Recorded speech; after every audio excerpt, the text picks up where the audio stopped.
All right.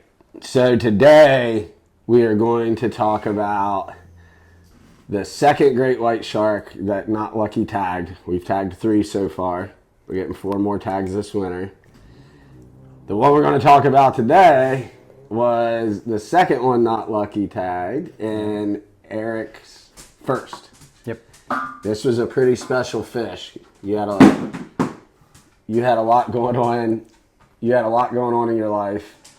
Yes. And then we're new at this, right? There's only the only other person I've heard of anywhere in the world that is satellite tagging great whites by using rod and reel is Chip up in Hilton Head of Outcast Sport Fishing Charters. It's Outcast Charters. I forget if it's Outcast Sport Fishing or Outcast Fishing.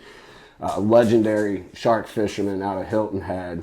But like he's one of those dudes that, I think it's, if I remember right, like he moved down here when he was a little kid. I think he went with a guide a lot. The dude was, it's kind of in his blood.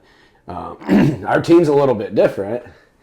Where most of us growing up, our families probably really couldn't even afford like a fishing trip of any sort. No. I think my family, I know the guys went deep sea fishing, as we called it then. It's offshore fishing, but deep sea fishing. I remember the guys in my family all getting together, going once or twice, and my stepdad got really sick. But just something I never had the opportunity to do. And then, obviously we were fighting in the good fight, fighting the GWAT. Yep. How long were you in? About 6.5, 7 years. Okay, and you did 6 deployments. Yep. I was in 11 years, did 6 deployments.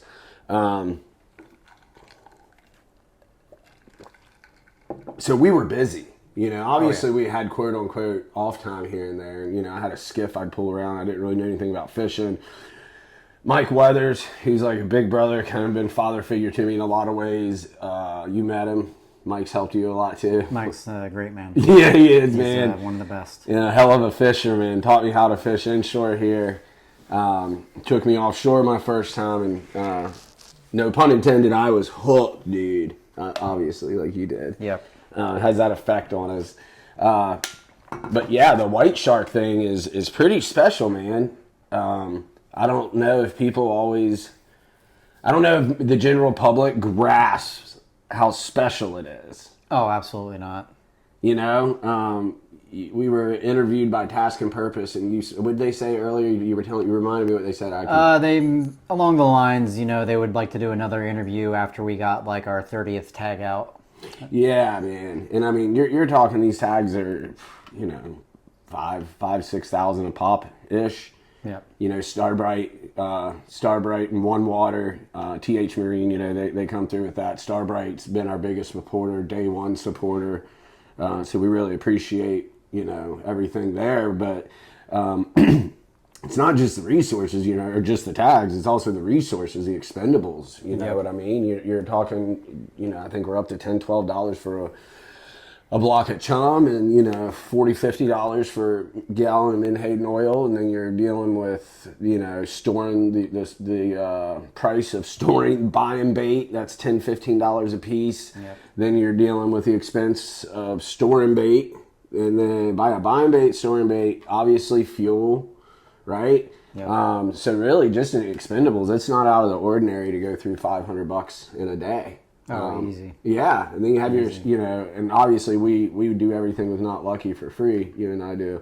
But the man hours in, an average day of white sharking, and it's honestly a short day of it from, from the time you wake up to the time you tear down and go to bed, right? Or by the time you tear everything down and then take a shower, right? Because we're not going to count going to bed, 'cause sometimes we'll stay up a little bit.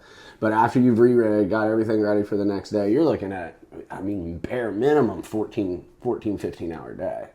And really this year we're going to have a lot of 20-hour days. We're probably going to, if the weather lets us, we're going to be doing some overnighters out there. Oh, yeah. So, yeah, man. So it's we also want to show people how dedicated we are to it and how serious we are about it, because as we improve and evolve, we want more people to get involved. We want more tags. We want to start. We want to continue to name them after veterans that fell overseas, but also guys that fought overseas. We're going to start that this year, and then when they come home and take their own life, those guys, they're not Gold Star dudes. They didn't die, in combat, but I definitely think we need to remember these guys that did come home and take their own lives. We need to remember that they were, before they got sick, if you will, you had the mental illness kick in, that these guys were top of the food chain, man. It doesn't make them less of an apex predator. And I think we need to focus more on getting the good parts of their memory out there instead of just remembering that bitter end. And I think that's something really cool too, with naming them after the guys that fell overseas. We always honor these guys, and it's always, but it's always sad a lot of times. And I understand it's a loss of life, but I think it's really good to get stuff out there and really honor not just their sacrifice and their loss of life and their family sacrifice, but to also honor them as like a big deal apex predator, because that's what these guys were. 100%. But anyway, moving on from that. So yeah, we established it's super difficult, super rare. And once again, I don't know of anybody else that does it besides Chip. So we're teamed up with Gray Fish Tag Research. That's who we get our tags through. We use their software. Roxanne down there is absolutely amazing. We love Roxanne. She is out of this world. That's who runs their the fish tag research side, which is Gray's Taxidermy nonprofit, because they do all non-kill mounts now. So they want to help with conservation as well. So when we go out there, it's a task, and a lot of times in the winter the weather's bad, as you've seen. You were very unique, right? You kind of showed up in my life, or when I went up and grabbed you. We showed up in each other's lives, at an interesting time. And you were going through a lot, and the guys like us, we need to be thrown into stuff, right? Especially when we're in a bad way. So that's pretty much what you did. We kind of brought you here to the crib, into our house, and, started just throwing you on the boat. And I think it was probably, you hadn't been on the boat a whole lot of times, really. No. And then turned around and you're white sharking, dude. Like, I think you'd fished under a dozen times with me. Yeah. And you were chasing great white sharks, and not only did that, you hooked you hooked 10 and tagged 1. Right? That was our first week doing it together. So why don't you tell us? I want to hear from your point of view, however you want to throw it out there. What was going through your head, because you did know how big of a deal it was doing these white sharks, because you're living it with us. So you hear all the behind the scenes stuff. You know what I mean? You hear the phone calls, you see what goes into it, you see the behind the scenes work, you see how frustrating it is, you see all of it. So, from your point of view, tell all of us, tell us what that was like, dude. I mean, it was 4 o'clock wake up, 4 a.m. wake up, doing my, usual routine. I'd get up, pack a lunch for us, get coffee ready, make sure all the cameras and bags were set to go. From there we load up the trailer, hop in the car, and drive down to the dock, and we'd push off. I think it was like 6:30 in the morning that day. Yeah. Well, and then the ready room vibes in the morning. Yeah. Right? So like the ready room for guys at home. So the ready room is what we had overseas when we were Rangers, right? Imagine a locker room, but not like a soft football player's locker room where it's like very like these are like wooden lockers, like. Your kit's in there, your gat's in there, grenades are, explosives are over here. You have a big table in the middle of it to rig door charges, to prep grenades, to load magazines, to prep speedballs. There was always music in there. Back in the day, it was usually metal. It's usually something pretty hard or some Aussie, some kind of metal. And then, every once in a while, we would sneak some gangster rap in there every once in a while. Yep. But it's a whole vibe. It really is. It's those Ready Room vibes, man. I mean, I'm getting a little pumped up thinking about it. The Ready Room, man, because it's like you've already got the mission brief. You know what's about to go down. You know that you're going out there chasing the most evil dudes in the world. And, you don't know. You might, if the homeboys don't want to come all peacefully, you might be out there rat-a-tat-tatting a little bit. So just the thought that might be a possibility gets you going. And it's kind of the same in the morning, dude. Usually for us, especially if it's just he and I here, we're getting that Dolph going. We're bumping that young Dolph, that South Memphis gangster shit at 4 a.m. Yep. It's the first thing. Whoever gets up first by the TV first, it's the first thing that happens. So we got the Ready Room vibe. We leave here at 6. We load the boat. So go ahead. Take it from there. My bad. Get on the boat. It's 35, 40 degrees outside. It's cold. There's always a crisp chill in the air. Pushing off before the sun comes up. We're on the boat, bumping more Doll for Wheezy. Wheezy F baby. And we had it was me and Jimmy, and then we had another fellow ranger on the boat with us that morning. So we took off and started headed east, chasing the sunrise. And it's that's an incredible experience on its own right there, riding into the sunrise and watching the sun come up on the water.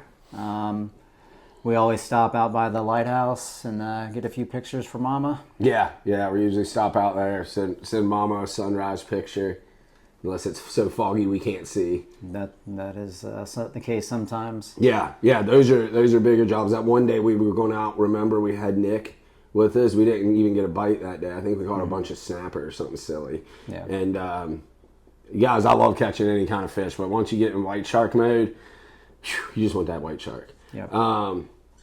It was like 7 to 9s. Remember that? And they were spread out enough to where we could obviously do it carefully because they were still rollers. Some of them were steep, but they were mostly just giant rollers that were stacked up close together. But man, going out the channel, we couldn't see the front of the boat. Yep. So you're just driving straight radar with a lookout on either side. It was wild. So, but yeah, we definitely stop and take pictures for Mama, and then we push offshore. So that's like the general vibe getting there. So when we get out there, what's it like? Because I know with me, I'm like half stressed, right? Not a bad stress, but it's like, oh man, especially when you don't have a tag out or you've gone 5, 6, 7 trips without a bite. So I know I'm out there oh man, questioning everything I do, all the decisions I make. So what's going on? What's going on with you? Because I think for me, the biggest thing is just since I am new to a lot of it, is just to try to help where I can. Try to make your life as easy as possible, whether it's getting the cameras up, prepping a bait, which I started doing, which I take pride in that. I work hard on whatever I can. And oh yeah, you're always working, man. I mean, that's the thing. Is it like? So you're not out there with any stress. You're just like, oh, I'm stressed. Yeah, you're stressed. 100%. Okay. Yeah, I mean, I want to do everything what I can, to help you and just make sure I'm contributing to the team. And well, you always are. Without it, it's just failure is not an option. Yeah. Failure is not a Ranger word. I was going to say, failure's not a Ranger word. That's right. Oh my gosh, I forgot the creed. Yeah, that little Ranger creed thing. I just want to do everything right. And it's just that perfection that you still get from being in the ready room and making sure your kit's perfect and ready to go. I still want to go out there and make sure, the cameras are perfect. I want to make sure my bait's cut just right and I've got the hook in there where it needs to be. And I don't know, it started like a sense of pride, like when, we'd get a bite and I'm like, that's my bait. He's my bait. That's my bait. And I was like, yes. And it is stressful, but and it's one of those things, like I hadn't seen a white shark in person before. I mean, it's like, who has? Not very many people it's just have. like... And not up close and personal, right? You have, not very many people just see them swimming, right? Mm-hmm. Not many people see them in the wild. Because, think about it. When you see a white shark video, almost all of them go viral, right? All these little reels and stuff. People are like, oh my God, it's a 17-foot white shark. And, hey, Bubba. So it's like, people don't see them a lot, and then people don't get to see them breach like on Shark Week, man. Like, we've seen them tail walk. I mean, we got this on video. We've seen them tail walk. We've seen them thrash on top of the water. We've seen them completely come out of the water. We hooked up on 2 one day when we were out there by ourselves. We doubled up on white sharks. We thought we were tangled up, and then one rod ran that way and the other rod ran that way, and it was like, oh, whoa, okay, this isn't a tangle. There's 2 white sharks here. So anyway, yeah, dude, it gets wild quick, and you do everything really well out there, especially for, somebody who, I didn't grow up doing this. I've only been fishing for really a few years, man, under 10 years professionally. Like, what is it, like 7? I mean, I'm not even really a professional fisherman anymore, but like between running charters and just fishing all the time, I've only got like 7 years in this, and it's like, man, fishing's kind of weird, right? It's like, it's kind of a hard thing. Oh, it's extremely hard. It's a lot harder than it looks. I mean, yeah, man. There's a lot that goes into it, and then you get into something like a white shark, and it's like, even when you find this joker and get a bite, well, then you got to keep it hooked up. I mean, we've caught them in excess of 2,000 pounds. Yep. Like, I don't think people understand. You got something that's 2,000 pounds and that can swim in excess in bursts of 30 miles an hour. I mean, you're talking these white sharks can swim 37 is like I think the burst is clocked at, but like, they call it 35 mile an hour. That is insane. Yeah. And you can run all the drag you want on them, and if it wants to go, an adult, when it wants to go, you've seen it. You've seen drags locked down. We've broken rod. I left the rod holder too long. But we've snapped rods like a toothpick. I mean, that was on that 1,000-pounder, the one we're talking about or about to be talking about now on yours. I mean, it's a lot. And then from there, right, you got to keep a hook into it. And then the whole time, we have you running around with a camera, moving stuff out of the way, trying to catch all this on film to show people, to honor these guys that we're honoring, to promote what we're doing, to get people more involved in what we're doing, to get people excited about what we're doing. So you're trying to capture all that while getting stuff out of the way, grabbing a bottle of water, doing whatever it is. And this year you're going to do more of this, but like, there's been times where you're on the reel, right? Yeah. And like, we need to work on a little bit of the relaxing, because it's hard not to be intense on that. Oh yeah. Get that death grip going. Well, yeah, dude, but because I get it. It's exciting. So yeah, man, I don't think people really understand is even then after you go through all that, you get it next to the boat. Right. And I mean, what are you doing when it's next to the boat? Oh, I'm grabbing the leader with my hands. Right. There's a cable leader. There's no winch. There's no winch. There's no buttons we're pushing. It's my hands with some leather gloves on. There's leather work gloves. Mono e mono with the white shark. Yep. The ultimate taxman. It is. My adrenaline goes through the roof, and again, when I'm trying to make sure I'm doing everything right, and because at this point it's extremely, extremely dangerous. If I overwrap on the leader and I'm pulling it in, I could potentially, if the shark runs, I could get pulled in the water.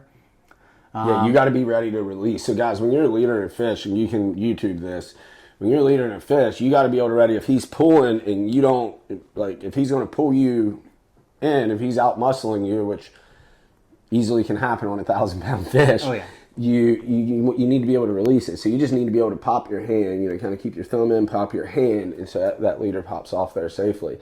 Because if not, like Eric said, you're going in the water with it, and it's not like you can take a knife out and cut cable leader. Yeah, and it's cold. The water's like 45, 50 degrees. Yeah, 50-ish.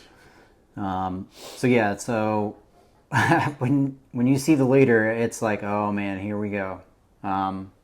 It's like setting up a breach on a target, because it's like you're just waiting, and then finally it's like, go!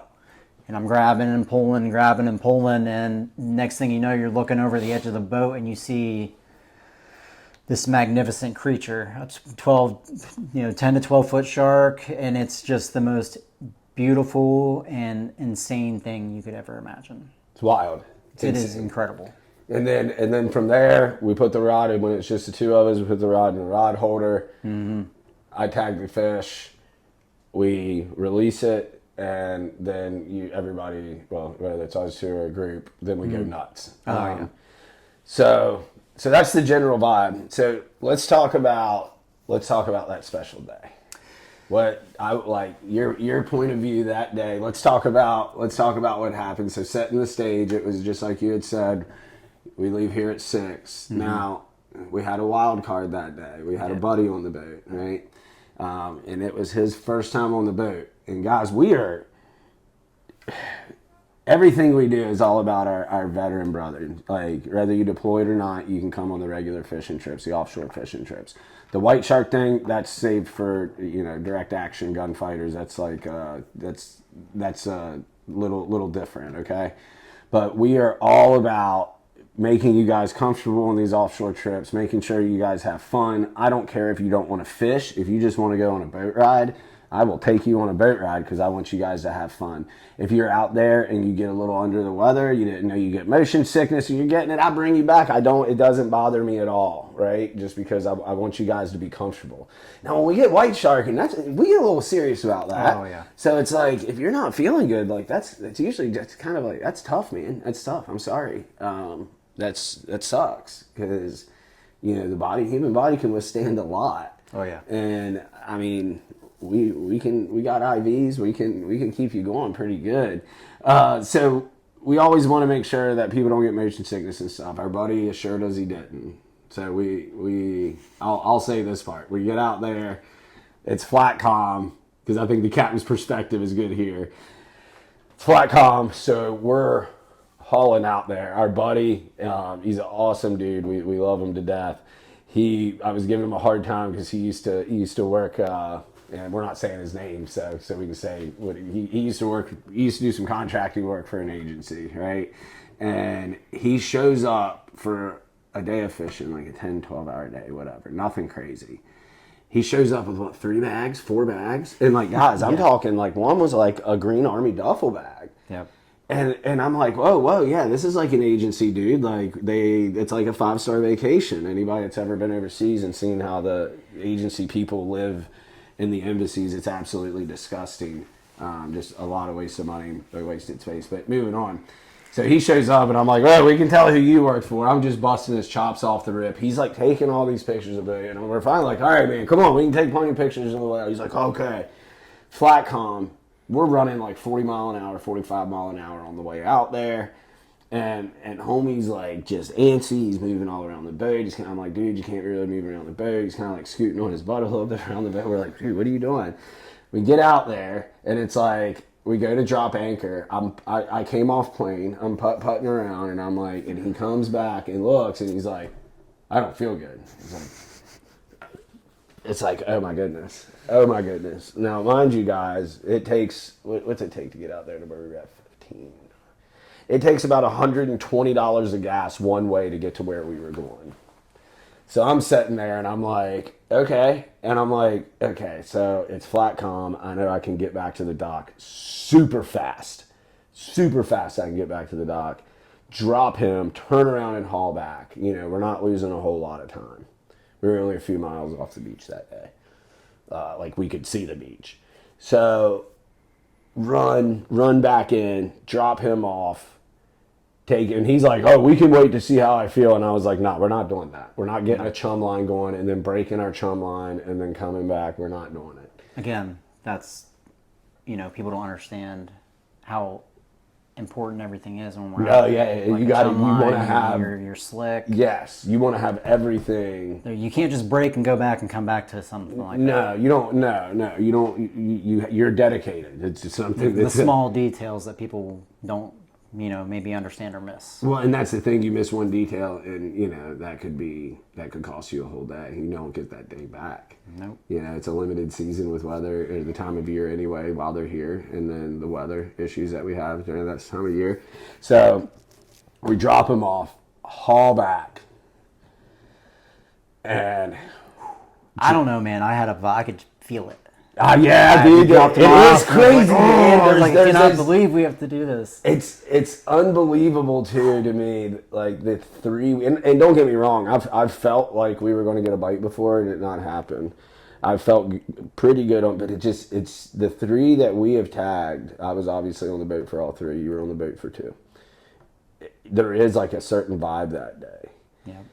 Like the third one we tagged, not to get off topic, the third one we tagged, that vibe was there. Yeah, I felt it. And then, sure. and then when Goosebumps. yeah, dude, and when I missed that one, when I hooked up and then missed, like he left or like the hook pulled, I was so upset. I was like, oh my gosh, that was the good Lord gave us our chance and we killed it, because we found out later that day on the third one that there was actually a whale offshore, a dead carcass. So like we have no idea how there was even a white shark around. But anyway, back to this, the one we're talking about is, so we pull back up to the reef. We decide where to drop anchor, which was interesting because I changed my mind on where to drop anchor from earlier, right? And I don't even remember why I did that. I don't know why I do half the stuff I do on that boat. I'll just be like, I feel like this is what I'm supposed to do, so I do it. Half the time I do stuff, there's honestly not a whole lot of logic to it. But whatever.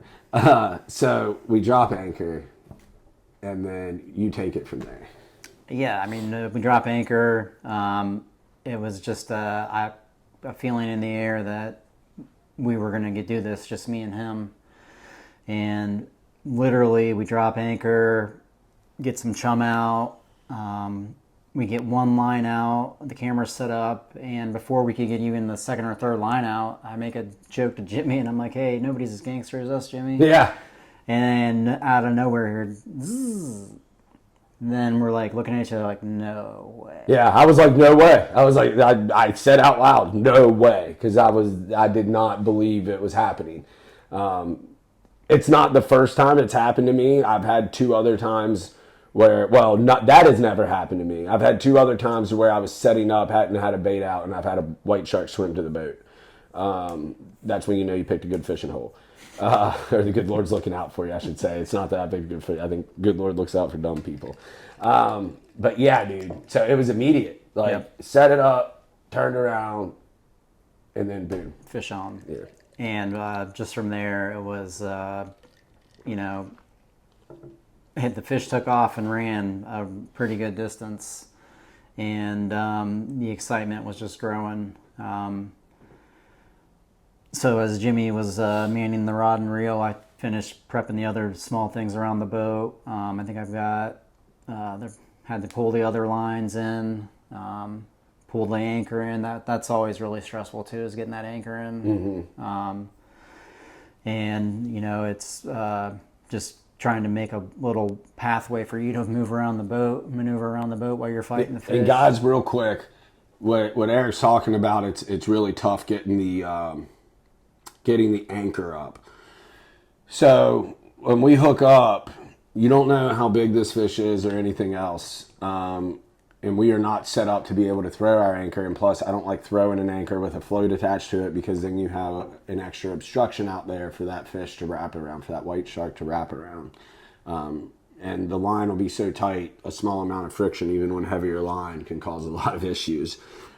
So what we do is, you have to, once you're hooked up, what we do is once we know we have a good hook in it, we get the anchor up so we can get ready to chase this fish. Because we only have like 700 yards, 800 yards of line on there, and if you got a big one and he runs one way, he'll smoke you. He'll take it. So you kind of manipulate the drag, get the boat over the anchor, and then get the anchor up. This is all why you have, this time was 1,000-pound fish. This is all we have. It was a little over with that. We're going to call it 1,000. It was like 1,100 pounds. But, it's 1,000-pound fish hooked up, and you're getting the anchor up. Like Eric said, you're making sure everything's out of the way.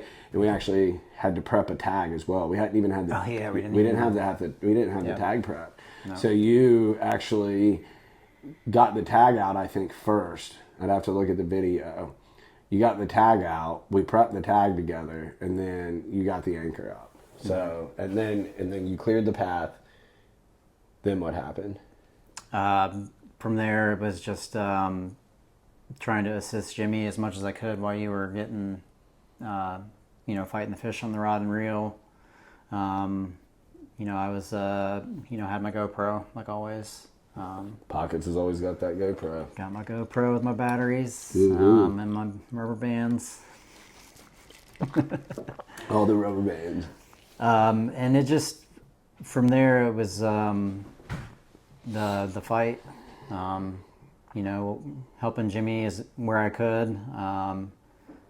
Keeping the boat free of clutter. Having a nice walkway. And then I think about an hour and a half into the fight is when the rod snapped, right? Yeah, I broke the rod. Yep. I left it in the rod holder too long. I might have been a little smoked, being a little lazy. And, which I paid for it because then the rest of the fight was a lot harder because I had no leverage. I was fighting the fish straight from the reel, so it was just mano a mano. It wasn't really turned into a bigger job, you know? You have that on those bigger jobs. Dude, yes, dude. So that's another thing people don't understand. You'll have that on them big jobs, you know? And you got to be prepared for those bigger jobs. So luckily we always are. So then we finally, on our piece of a rod and our reel we have left, oh gosh, I just remembered. I remember where the rod was broken, just being like, okay, got to keep the braid away from that jagged edge. Yep. Because like if you dropped it too far, like when you're pumping, if you went down too far, you'd be like, oh man, that was, oh gosh, I don't believe I broke it. Anyway, all right, so, your first time, I want to touch on this, and I'll try to find this shot, the raw footage, and put it into this segment that we're talking about right now. Actually, I don't have a stopwatch on. I'm going to get up and look where we're at on the camera so I can remember to find this exact part. All right, 32 minutes in. All right, cool. Underwater shot, guys, are super, super hard. So we'll have a GoPro on the end of a pole. So it shoots 180, but like you have to be cognizant of where the GoPro is pointed because you put it in the water and the stick will be somewhat buoyant. So it's trying to come up. You have currents moving. You're usually Eric will be holding another camera like this at me. He'll have the other one in the water. His first time ever doing it. And this dude gets the most epic underwater white shark shot that I've seen. Like, got the fish swimming this way and he rotated it, got the wide body, the scars on it. It was awesome. So then we obviously have color. We see this thing. We know it's big. We know I don't like to say to have him whooped because I think a lot of the times the white shark is just finally like, okay, I'm just going to see what's going on here. Yeah. So we knew we were at that point where it was like, okay, we think we're at an agreement with this big fella. We think we can just go ahead and give him a little pet and be all right. But like, we have to get him next to the boat. Yeah. So boom, you get that underwater shot and then you put cameras down. Yep. What happens when you put cameras down? I get my gloves on, and as soon as I get sign a leader, I'm grabbing that steel cable, and I'm starting my pulls. Ride 'em cowboy. Ride 'em cowboy with my hands. Yeah. Get my spirit fingers. Yes, sir. And as soon as I saw leader, you were like, "There's leader," and I was like, "Oh man, here we go." And I just remember grabbing and starting to pull and pulling, and I got to be careful because like I'm pulling this steel cable onto the boat, and if I'm not being smart and cognizant, that it was literally starting to pile up on my foot. Bad. That's bad. That's real bad. That could turn into a bigger job real quick. Yes. So obviously I'm worried about my hands not getting wrapped up and being pulled in, but what I wasn't paying attention to at first was my feet. And I almost had my feet a little tangled in that leader. Ooh, that'll get you. Yeah, so I was like, oh, Lord, no. And, kicking the leader off. And I remember seeing the shark and being just amazed by how big and beautiful this shark is. And it it was, I guess we had it wore out. I'm not sure, but it just kind of let me do my thing. And I remember getting it next to the boat and being like, grab the stick. And you're like, relax, wild man, relax. Again, like, first time seeing a great white shark. It does something to you. It is absolutely insane.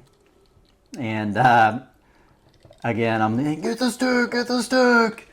And the shark's next to the boat, and it's, going docile, and he's like, I got it, calm down, being, cool, calm, cool, and collective. Yeah. Which I think people don't realize that I can be like that in high stress situations because like I'm a passionate dude. I'm a pretty intense dude. Definitely, I've got a lot of energy. But like I get into like stressful situations and it's like it's very much my comfort place. Like I get that smooth, like it's like I can finally like fully relax like when things are going really intense. My brain was melting. Melting, bro. I was like, oh man, that is awesome, dude. So Jimmy, was like, calm down, relax. I'm getting it. And the shark just kind of laid there. And yeah, he chilled. He was chilling. And I was leaning over like this, and the shark, just kind of was laying there. And I was like, I saw an opportunity and took it. So I reached out and was like, gave it a little pet. And it was just really cool. I mean, its eyes were like that big, and they looked like giant 8 balls, just black. Insane. Straight jet black. And you came back over and you were like, I can't get it. You're like, you're going to have to move the shark. Because the dorsal fin, we have to aim for the dorsal fin. Yeah, it's about the size of a dinner plate is what we have to stick, guys. So yeah, in my head, I'm like, how am I going to move this shark? Like, I got it next to the boat. What else can I do? And because of the current, its dorsal was under the boat. So the fish was so big, its head was right here, nose out of the water, but its dorsal was under the boat. And once we'll go into detail, I'll make a shorter video of how our tags work when we get them. But once they're wet, they're activated. Once they're activated, you can't turn them off. Right. So you could really burn up. You could burn $6,000, which I almost did, which was a story for another day. I did dunk one time, and it took us 45 minutes before he had a second shot. That was stressful too. I made a lot of mistakes that day. I made a lot of mistakes in life, but so yeah, I'm like, yeah, get this thing, and you moved it. It was, you did slow, smooth, fast. I did. I remember I started moving towards the front of the boat, and you're like, where are you taking the fish, man? Yeah. I was like, I don't know what to do. Yeah, I was like, dude, like I do remember that now. I was like, so dude, I don't need him forward. I need him out. I took a deep breath and calmed down, and I brought it back towards you, and eventually, the back end kind of, pulled out, and you got the tag out, and I just remember thinking, like, we did it. We actually did it, because in my head we'd had, I think the first week we went out, we hooked 10, right? Yeah, that was the first week, and we were still in our first week. I just was like, we still hadn't done it yet, so in my head I was just like, I can't believe we just did this. Yeah. And it's just me and you. We usually have 3 to 4 people on the boat. Yeah. And it's just me and you, and you're like tag out, tag deployed, and I couldn't believe it. And I was still sitting there over with the weeder in my hand holding the shark. And, I didn't know who we were going to name the shark that day, because I thought, you and Ryan had already planned someone else. Well, yeah, we had talked about a few things. We were still going to name anyone after that person, but yeah, Ryan and I talked to it. And it was one of the most beautiful surprises I've ever had, man. Yeah, so I pulled off my GoPro, flipped it around, because this is just a moment that you have to capture, right? I mean, it was a beautiful moment, and I'd spoken with Ryan. We had plans on, we have some guys that we're going to be naming sharks after. Then we have Operation Decker that we're doing. Yeah. That's a whole series of things. I'm hoping if everything goes well, that's going to be a lifetime thing, Operation Decker. Yeah. So we have all that going. We know some guys we want to honor, while we know we're doing this while the program's young, just in case something happens and it's not a forever thing. Hopefully it is. But Ryan and I, because you had been putting in so much work,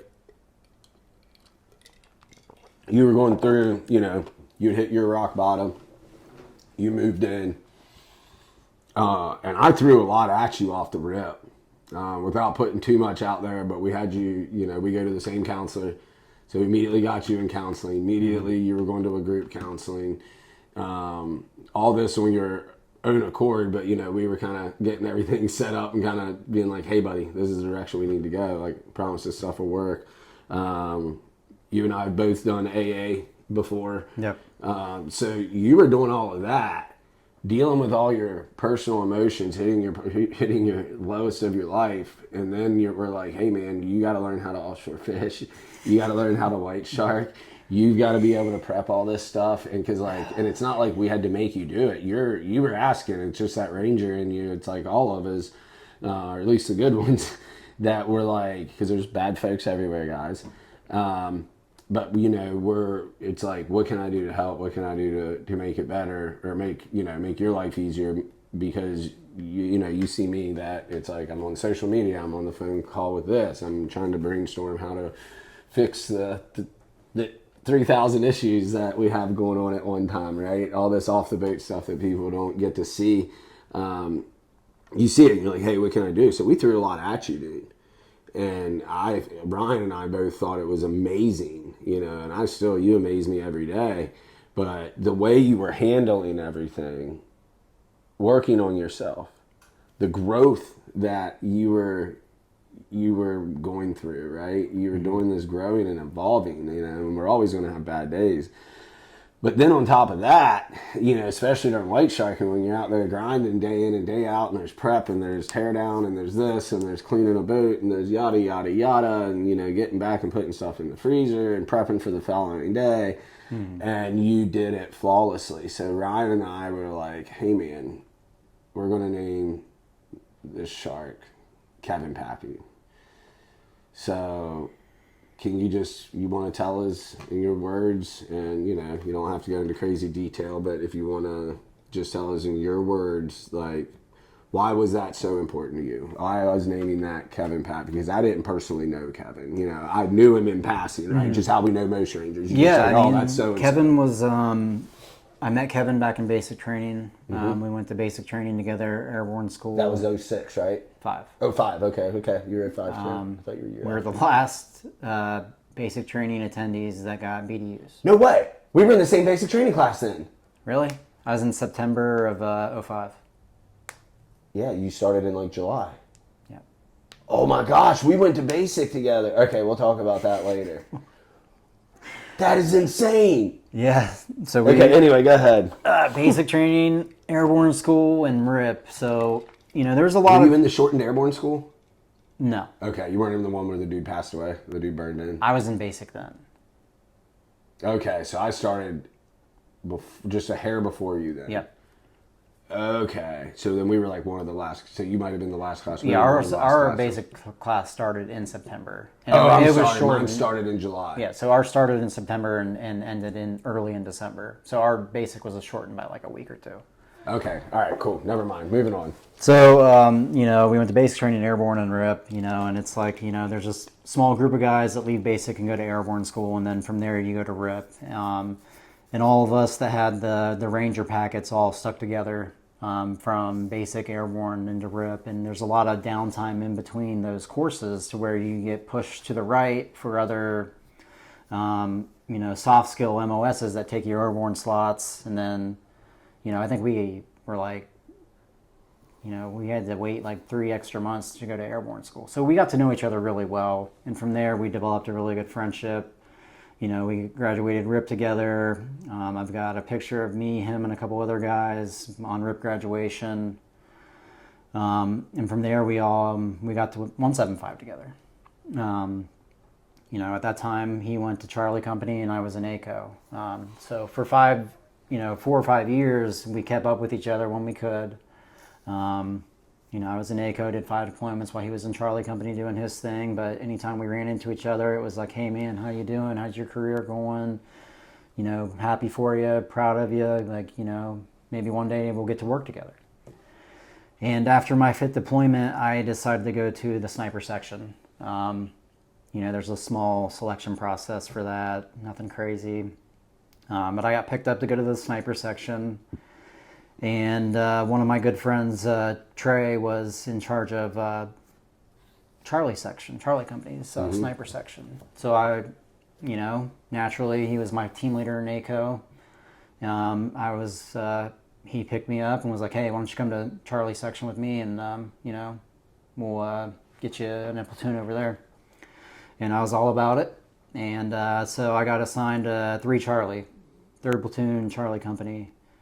And I remember getting the orders to go to Charlie Company, 3rd Platoon, and I walk over to their platoon office and knock on the door and walk in, and you know who's standing there? Kevin freaking Pat. Yeah. And he's like, "What are you doing here, man?" I was like, "I'm your platoon sniper." He's like, "No way." He's like, "Awesome." That is cool. And my guy got to do some training events with him and the other squad leaders and platoon sergeant and PL. Everybody in that platoon was just straight up one of the most tactically sound platoons I've ever worked for. One of the squad leaders went to Delta. One guy retired as a master sergeant. Another one was a Black Hawk pilot, Black Hawk pilot afterwards, or Chinook, one of the two. Either way, he was still, but I was really excited to work for that platoon. And we eventually deployed and went to Iraq. We were the last platoon from 175 to go to Iraq at that point. They told us, Iraq's getting shut down. It was the drawdown, And so we went to Tikrit, and we split the strike force in 2. One part went to Diyala, one stayed in Tikrit, and we were running, joint ops together. And so I got to work with Kevin and a couple other of the squad leaders a lot that deployment, and we all had a pretty tight bond. And the end of that deployment came, and we were supposed to leave and go back home, and 2009 was a really rough deployment for 175 as a whole. A lot of casualties, a lot of great men were lost that deployment. And we were getting ready we had a couple weeks before we said we were going home, and at the last minute, they called a platoon meeting in the talk at Tikrit, and they're like, "Hey guys, 3 Charlie has the least amount of casualties, and we are actually not going home. We're going to push to Iraq or Afghanistan to stay behind and stand up Team Darby again. And we were going to be running ops on the backside of the KG Pass, which hadn't had American presence in probably 7 to 10 years, I think that was what they were saying. And so from there, we packed up and left Iraq and went to Afghanistan. And we set up in OE Afghanistan, and from there we started running ops. Pretty big ops in Afghanistan. We were doing movement to contacts. At first we were doing not movement to contacts. We were just going after, a list that they had for us. Right. And eventually we went into a really rough part of Afghanistan. It was we had to fly to J-Bad because an element from the 101st got into a major tick. That's troops in contact, and they took 30 casualties, and 10 of them ultimately were killed in action. That's a big loss, man. I mean, any loss of life is big. Any casualty is a big deal. But when you're talking about 30 in one engagement, yeah, that's a mass count on a different level. Yeah. So we fly to J-Bad, and 24 hours later we roll into this my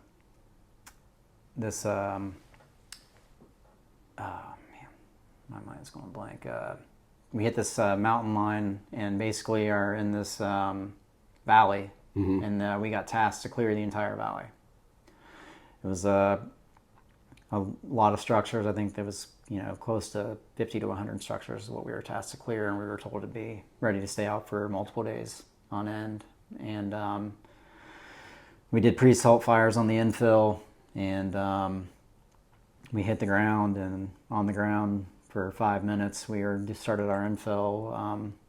We have an interpreter monitoring the ICOMs, and he's like, "Hey guys, there's chatter over the ICOMs that said the Americans are here, get to your positions." And it just turned into, the infill was pretty rough. It took us probably 8 to 10 hours just to make it to our first target. Wow.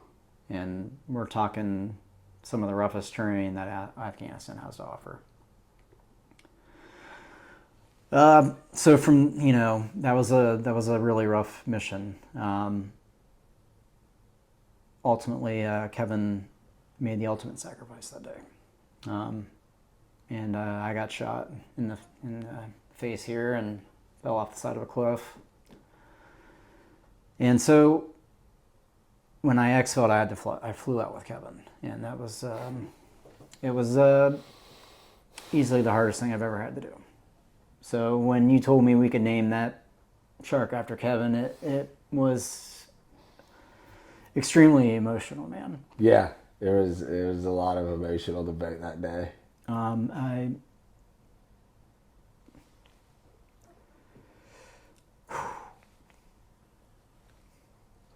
For a long time, I felt like I was failing him. But just like the way life was going in general. Yeah. I think that's a natural feeling when dudes like us, when we're, I don't know how else to say it, when we're messing up, anybody that follows us at all knows my personal struggles. And I remember being really low in the bottom of a bottle, looking at my tattoo in the mirror, catching a glimpse of it, or looking down and seeing it, Chris Wright, and being like, this dude was living life to his fullest, being the best ranger he could be, lost it all, no choice, and here I am throwing. It meant a lot, and it just felt really good to be able to do that for for him and to memorialize him like that. It was very special to me, and it will always be. Hell yeah, brother. That's what it's all about, dude. The growth and evolution, right? We're all evolving. It's just, are you going to evolve negatively or positively? And you have clearly made the choice to evolve in a very, very positive way. You've even gone as far as said you just want to help as many people as you can the rest of your life. Yeah. It's something that I decided, and I've always been drawn to help people and stuff like that. So ever since I was a little kid, I was born like that. My mom was like that. My biological dad was like that. Pretty much everybody in my life, my stepdad's definitely like that. It's just kind of how we all are. And then in April of 23, I was like, hey man, this is all I want to do with my life. And then, as your healing journey progresses, because our healing journey never ends, but as yours is in the earlier stages and it's progressed, it's very rapidly, right? Yep. We all have bad days. We have bad days here too. Yep. But as a whole, it's crazy how much work you put in and how good you are at this whole healing journey. And just to see you that day, or to hear you that day when you were like, yeah, I think this is what I want to do. It's like, wow, man, it's really huge. It's really huge. And putting that work in, like that you put in to get that tag into that white shark we named Kevin Pappy, it's huge, and I think it's something that's really good, and I'm hoping to see some new faces. I already, there's actually a guy that already reached out to me on Facebook. He's going to come down and do the white shark thing this winter. I think he's going to come hang out with us and try to tag one. And I think it's great for, any gunfighter that wants to do it, come do it, guys. You don't have to be in like a bad place to get on the boat. But if you're just a little down, or you just don't feel quite like you used to as far as like being a gunfighter, or if you were in the special ops community, being a special operator, come get on the white shark thing with us, man. There's something about going out there. It's magical. It is. There's something about going out there and knowing. So special. Yeah, and knowing that there's only, at maximum that we know of, there's one other boat in the whole world doing what you're doing that day. It kind of puts some pep back in your step, and it reminds you that even though we might not be able to put on 120, 150 pounds of gear, walk up a mountain and chase terrorists that have no gear on, so they're just going like mountain goats. Like, we might not be able to do that and deliver death anymore, but you can still go out and do some gangster shit, like tag a great white shark. Absolutely. And I think it's really important. It's really important for especially any man, I would say, Because a man's purpose is really to provide and protect, right? And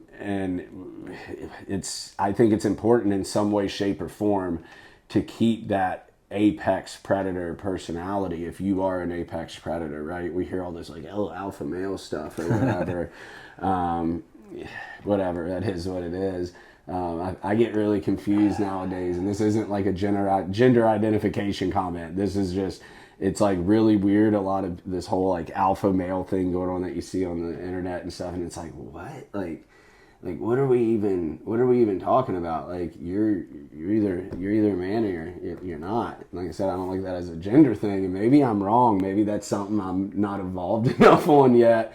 But it's like guys like us that it's really hard to go from, the most, for us, we'll just use us as an example. We were in the most effective and elite and lethal military infantry unit in the history of the world. During the GWOT, the whole global war on terror, Ranger Regiment killed and captured more people than any other unit.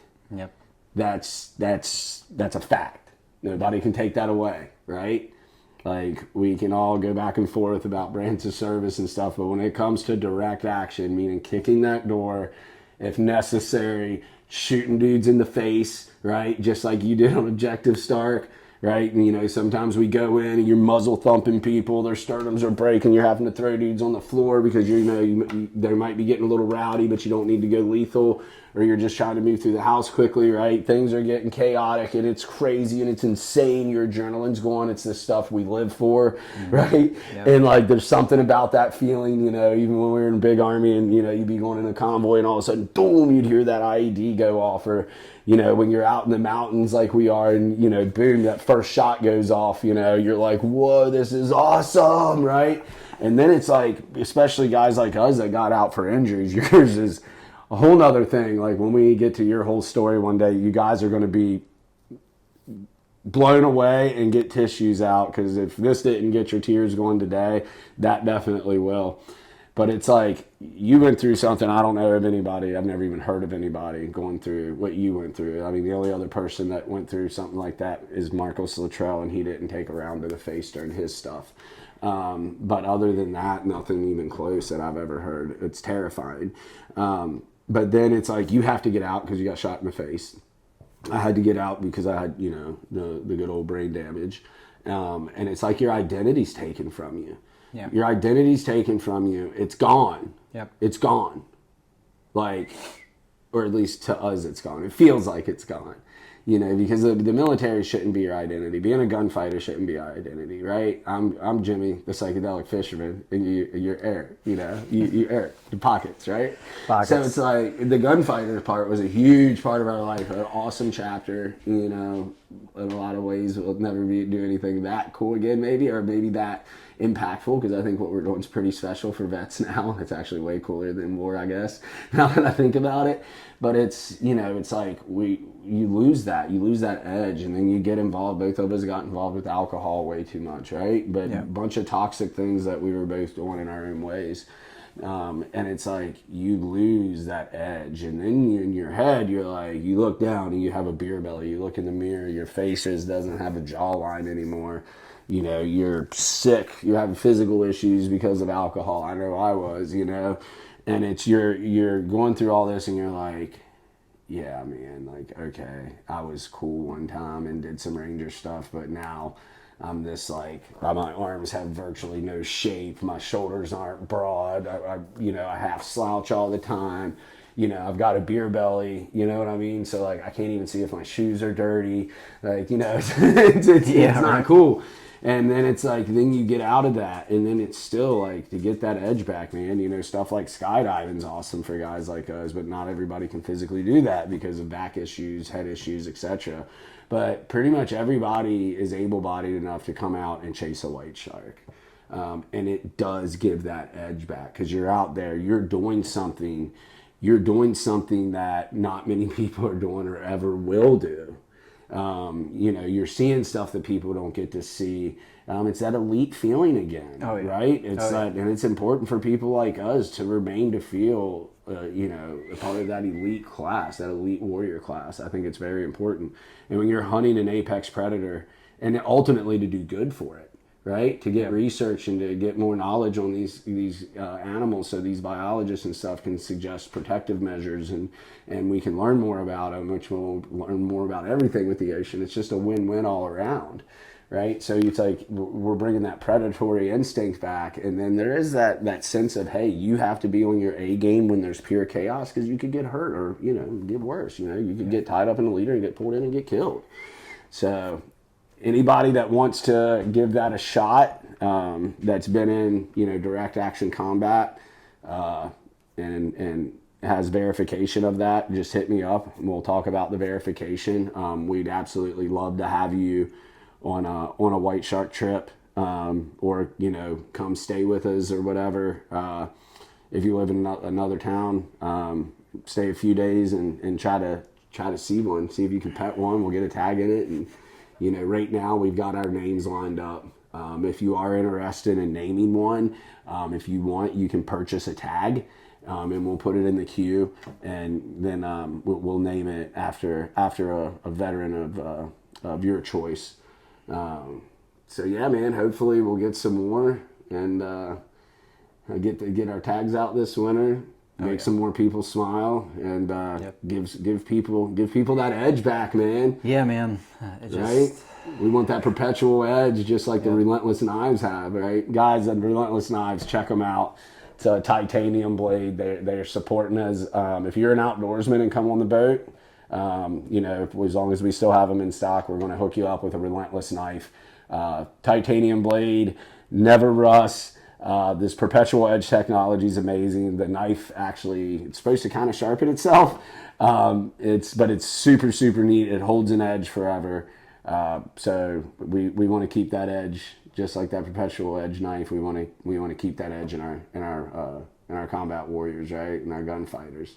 Sure. So, well, brother, thanks for explaining all that and sharing that, man. That was such a cool day. It was incredible, man. It was, dude. I cried on and off for a month. I really did, man. It's crazy how emotional, just, you know, even with, that was extra emotional, but even with just seeing a white shark and touching it, it's just like this. It's an emotional, it's a very spiritual experience. It's very, very spiritual. So, well, until next time, now I'm all fired up talking about white sharks. Yes, sir. It's almost time, brother. Well, I love you, dude. Love you too, man. Until next time, we'll see y'all out on the water.